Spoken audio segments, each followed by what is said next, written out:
Okay guys, you asked for it, I promised it. Here's the video I'm going to do that's going to basically debunk this two suns thing that we've been seeing videos of forever. The little movie I did on my cell phone camera just didn't cut it for a lot of people. They thought that there was something I was manipulating, or they couldn't see what was happening, or that the object wasn't behaving the way that other pictures were behaving. So I'm going to do this in one continuous shot. I'm going to disclose everything I'm doing. You'll see exactly how I can recreate this two sun effect on basically any camera, and how you can do it if you want, and we're gonna bury this damn thing forever. So here we go. Right, now the camera I'm using to film this on is a Sony, what is it, a DCR SX4 III. Here's a little mirror image of it. Might not be able to see it too well in the mirror here, but anyways, that's the camera I'm using to film it. Now, what I got set up out here is basically a still photo camera that has a kind of a crappy video mode that'll hopefully be able to get it all to run in one shot. I'm going to show you how to generate the two sun effect with this rig. Here we go. So here it is. It's a Canon G5. Can't see here. There we go. We're going to get that set up. It's not on yet, but here's sun up there. It's a nice clear day, no chemtrails, no clouds to block it out.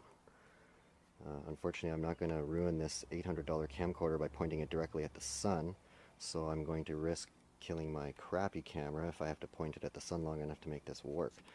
I'm going to set this camcorder up over here and show you how everything works. Now the front end of this, get it turned on. It has a round objective lens, just like most cameras do, but what it has on it is a 58mm bayonet adapter that will allow me to put filters on it and lenses and such. So we got that mounted over there, and what I'll do is I'll get it going, and you can see, hopefully, I don't know if you can see the actual screen or not. It might be a bit of a problem, but at any rate, I'll record video on both, so they'll play hopefully together when I get them edited. You can see there's all kinds of lens flares and stuff happening there. There we go. I zoomed it in. It only has a 4x zoom. And unfortunately, without a filter on it, the sun is just too bright and you can't get anything out of it. So what I've got to do is I got to put a filter in front of it just to block some sunlight out. And I'll show you that in a second here. A stack of filters here. What I'll use for my crappy camera is a 58mm circular polarizer. It's nothing special about it. It's just a polarizing filter. Helps block out some of the sun anyways, and it keeps it from flaring up really bad. And when I filter that in there, it'll go in perfectly straight. There. And that's just going to block out a little bit of sunlight. That'll help the camera not go completely swamped by the light.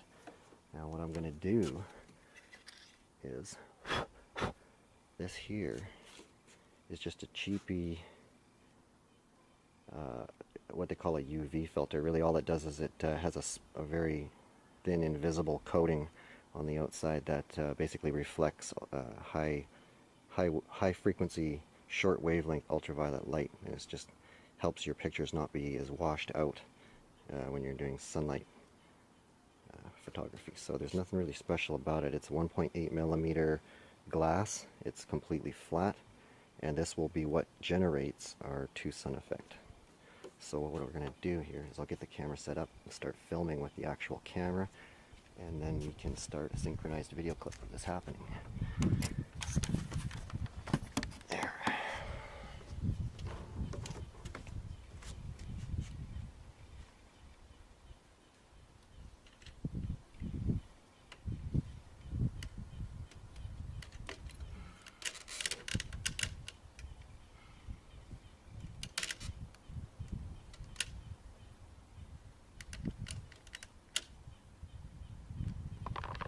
Okay, I'm now recording with the small camera.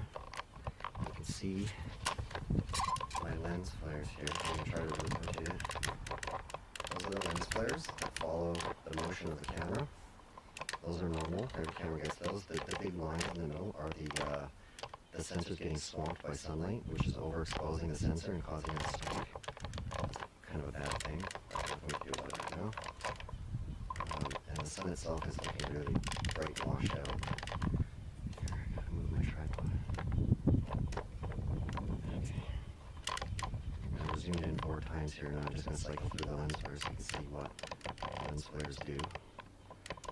Okay, now I'm going to go back to my camcorder and grab that.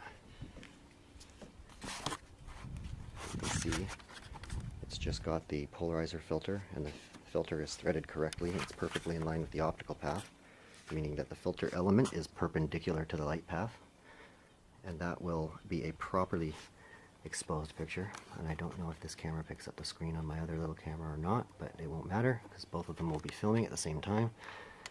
And you can see the lens flares going back and forth. Okay, now what I'm going to do is grab this and cross thread it so that it in fact is not in line with the optical path. I gotta put this down for a second while I do it.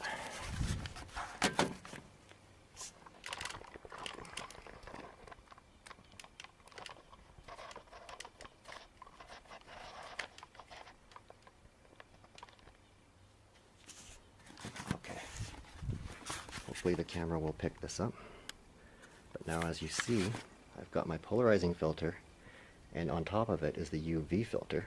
And as I rotate this filter around the polarizer, you can see that the filter on the front of it is now offset. It's a little skewed.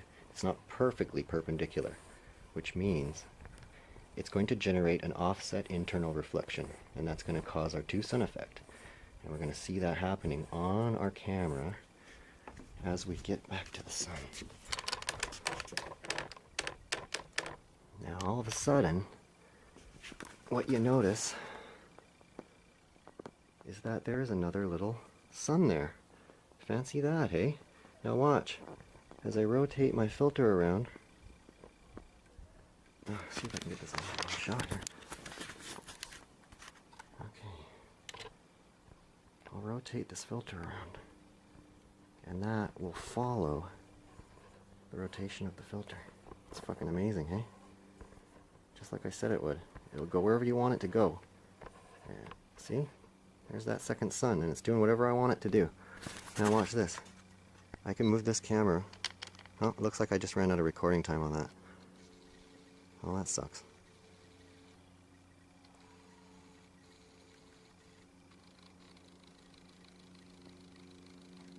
Let's see if I can get it back. For some reason the camera only allows you a certain amount of time to record, even though there's lots of memory chip time left. Okay. Back to recording again. Okay, hopefully that'll go for a little while. Okay, now you can see because I haven't moved the filter, if I just move the camera, that second image, it follows it. You can see that I can move the camera and the lens flares move, but that little image doesn't. And now I can move my camera up and down as well, and it does not move. It stays in proportion to the light source that's causing it. So now, if I go like this, and move that filter, give it a rotation and change the offset, that sun will move all over the screen. So now if I want it in the upper right corner, I just do that, and now your second sun is in the upper right corner. It's really, really not that hard to do. Anything like shooting through two-pane window glass will do this. Okay, so when you see these videos that have this going on, really that's all you're seeing. You're seeing that secondary reflection. A lot of cameras have internal filters that kick in when it's bright light, internal neutral density filters, and they're basically a flat piece of glass. And if they're even slightly off of that perfect optical axis, they will create that secondary reflection of light inside them. And see, if I take the filter off completely, while my other camera's still recording, that image completely goes away. Okay. See, now I've got my polarizer. I can turn it any way I want. Everything's fine. No more second suns. You know what I'm saying? This is basically the answer. You can still see the lens flares, but they're doing what lens flares do, right? So And both of these cameras are recording at the same time. You've seen everything I've done from start to finish. You've seen me take the filters off, put the filters on, turn the filters around, move the camera around. And I'm going to put both of these videos together, hopefully synchronize them, and you're going to see exactly that this is basically optical artifacts. And any videos you see online that show the two suns that do that, you'll know exactly what they are. So hopefully that clears it up for everybody.